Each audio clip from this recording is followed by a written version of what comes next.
Assalamualaikum warahmatullahi wabarakatuh. Perkenalkan, nama saya Yoga Pratama, NIM 101202448. Di sini saya akan sedikit menjelaskan tentang pengadilan agama.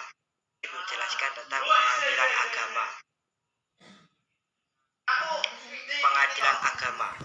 Pengadilan agama adalah salah satu peradilan resmi di antara 4 lingkungan peradilan negara atau kekuasaan kehakiman yang sah di Indonesia, dan juga salah satu di antara 3 peradilan khusus Indonesia karena peradilan agama mengadili perkara-perkara tertentu atau mengenai golongan tertentu.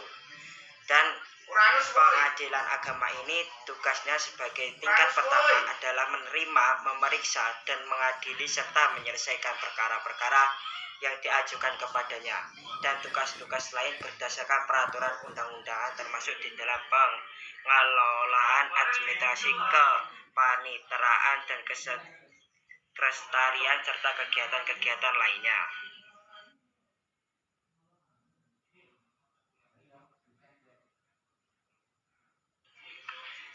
Yang selanjutnya adalah peradilan agama dan peradilan Islam di Indonesia. Menurut Ardo Teyen, peradilan agama untuk Pulau Jawa dan Madura sebutkan 1882 dan 152, Jis tabel 1937 sampai 116, bahwa peradilan agama berwenang untuk menerima, memeriksa, dan mengadili serta menyelesaikan perkara-perkara tertentu saja. Dikarenakan peradilan Islam yang universal merupakan peradilan yang mempunyai prinsip-prinsip kesamaan, sebab hukum Islam itu tetap satu dan dapat diberlakukan dimanapun, bukan hanya untuk satu bangsa atau negara tertentu saja. Selanjutnya, kedudukan pengadilan agama pada masa Orde Lama. Di sini saya jelaskan secara singkat, yaitu pada Orde Lama, kondisi peradilan agama di Orde Lama tersebut berlanjutan hingga awal dan akhir pemerintah Orde Baru. Meski telah dikeluarkan Undang-Undang Nomor 14 Tahun 1970 sebagai pengganti Undang-Undang Nomor 19 Tahun 1964. Namun apa yang dinamakan kuasi pengadilan massa tetap berjalan. Hal ini terlihat dari sejak berdirinya tahun 1882 hingga akhir tahun 1989. Suasana kesemuaan dan kelumpuhan peradilan agama masih tetap terasa, karena di satu sisi secara formal dan logistik peradilan agama diserahi kekuasaan untuk melaksanakan kekuasaan atau kehakiman. Dan selanjutnya bisa dibaca di selanjutnya adalah bagaimana dan dasar hukum perkembangan peradilan agama pada masa Orde Lama. Ya, ini sedikit, yaitu dengan adanya jaminan yuridis Undang-Undang No. 14 Tahun 1970 tentang ketentuan-ketentuan pokok kekuasaan kehakiman.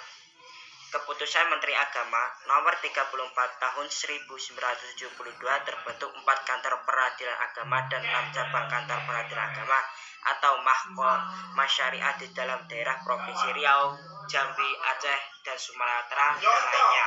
Menurut catatan Direktur Pembinaan Badan Peradilan Agama dalam suratnya tanggal 15 Desember tahun 1972, DF-70-ED-1972, secara kuantitas jumlah pengadilan agama di seluruh di Indonesia sampai dengan tahun 1972 adalah sebagai berikut.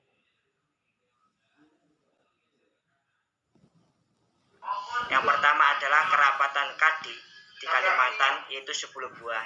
Yang kedua, kerapatan kadi besar di Kalimantan 1 buah. Yang ketiga, pengadilan agama di Jawa Madura 96 buah. Yang keempat adalah badan administrasi yang jawatan atau inspeksi peradilan agama 11 buah. Dan masih banyak lagi. Dan untuk mewujudkan hukum material Islam dalam batasan-batasan kekuasaannya pada masa Orde Lama, yakni memulai 1957 sampai 1974, ada 4 hal yang perlu kita ketahui mengenai lahir dasar hukum pengadilan agama yang bertujuan untuk mempertahankan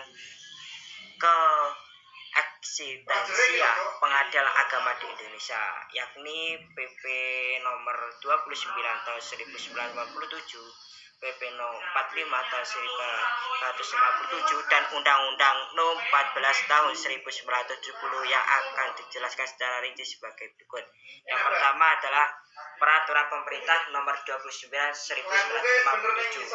A. Lahirnya Peraturan Pemerintah Nomor 29 Tahun 1957 pada tahun 1907. Lahirnya PP Peraturan Pemerintah Nomor 29 Tahun 1997 yang mengatur mengenai pembentukan pengadilan agama Mahkamah Syariah di Provinsi Aceh yang bertugas mengadili perkara-perkara yang bertalian dengan agama Islam.